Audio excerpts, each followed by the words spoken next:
As Zelensky tours the Gulf pitching anti-drone defenses, is Iran now answering those talks with live fire, turning his sales trip into a frontline test? When the IRGC boasts of torching a Ukraine-linked anti-drone depot in Dubai, is this Tehran's way of sending Kiev a fiery warning far from the battlefield in Europe? As Zelensky lands in the UAE and lines up trips to Qatar, is Mojtaba now orchestrating deadly retaliation that follows him across the Gulf? With Iran openly targeting a facility tied to Ukraine, has Russia's biggest battlefield foe just been dragged into the Iran war as a direct target for the first time?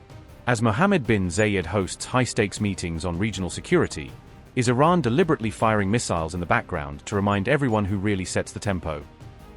As Zelensky pitched Ukrainian anti-drone systems and expertise to Emirati leaders, the IRGC appeared to answer with its own live test on Gulf soil. On March 28, the IRGC claimed it had destroyed a Ukraine-linked anti-drone system warehouse in Dubai. Iranian commanders said the depot supported US forces and was housing 21 Ukrainian personnel at the moment of the strike. UAE officials, meanwhile, reported intercepting dozens of incoming threats that day, including 20 ballistic missiles and 37 drones launched from Iran.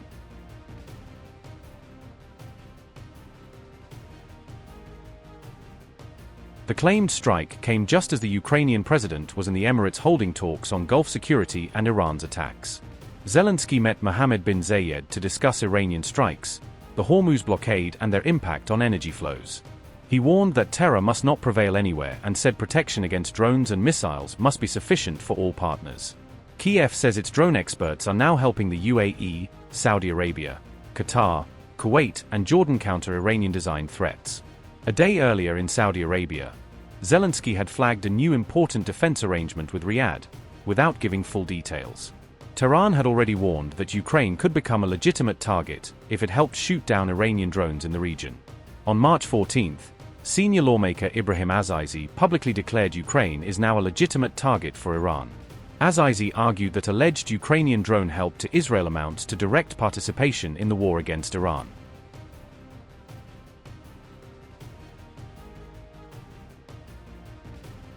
The UAE has become one of the most heavily targeted states in Iran's missile and drone campaign since the war began.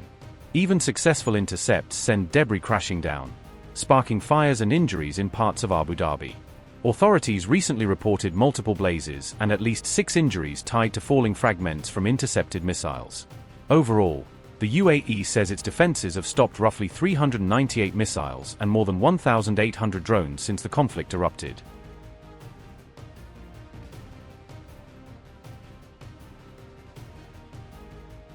On March 27, Donald Trump extended his deadline for Iran to reopen Hormuz by 10 more days, to April 6.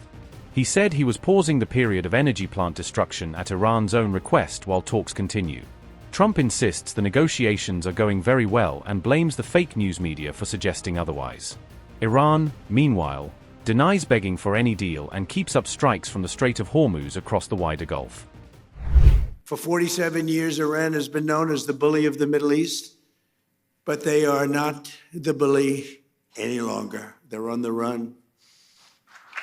We're crushing Iran. Currently, as we speak, I just looked. We had another big day. We hit them. They don't know what's happening. Remember this. They lied about 3 days ago. I said, yeah, we're negotiating with Israel. We are not negotiating. They're being hit so hard. Anybody would be negotiating. They are negotiating. They're begging to make a deal. They're begging to make a deal. Turned out I was right. They were negotiating, which they admitted 2 days later. And in order to make up for their misstatement, they said, we're going to send you 8 ships of oil. And the following day I saw, this is 2 days ago, I saw on one of the networks, very strange, there are 8 ships of oil coming out of Iran. And then they actually said, we're going to add an extra 2. And they added an extra 2, so we had 10 ships. And then people realized we were actually negotiating. We're negotiating now, and it'd be great if we could do something, but they have to open it up. They have to open up the Strait of Hormuz.